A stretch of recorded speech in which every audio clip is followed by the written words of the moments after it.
بسم اللہ الرحمن الرحیم۔ السلام علیکم ورحمۃ اللہ وبرکاتہ۔ میں محمد اسامہ سرسری الفاظ قرآن کی لغوی، صرفی اور نحوی تحقیق کا سلسلہ جاری ہے۔ اعوذ باللہ من الشیطان الرجیم، بسم اللہ الرحمن الرحیم۔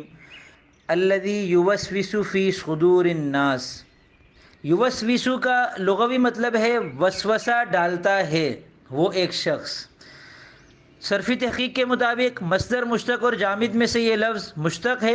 صیغہ واحد مذکر، گردان مضارع مثبت معروف، 6 اقسام میں سے رباعی مجرد ہے اور باب فعللہ ہے، اور 7 اقسام میں سے مضاعف اور لفیف مفروق دونوں ہے۔ مضاعف ایسے کہ اس کا فا کلمہ اور لام اول اور عین کلمہ اور لام ثانی ایک جیسے ہیں، جو کہ رباعی کا مضاعف ہوتا ہے، اور لفیف مفروق اس اعتبار سے کہ فا کلمہ اور لام اول دونوں حرف علت ہیں۔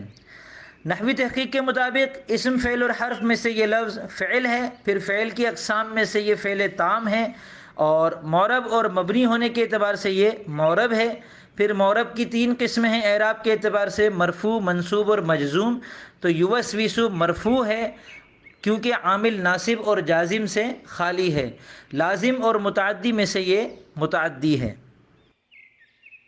تو یہ تھی اس لفظ کی لغوی، صرفی اور نحوی تحقیق۔ امید کرتا ہوں آپ کو یہ سلسلہ پسند آ رہا ہوگا۔ اس سلسلے کے اعتبار سے اور بھی کوئی مفید تجویز اگر آپ کے ذہن میں ہو تو وہ نیچے تبصرہ خانے میں دے سکتے ہیں۔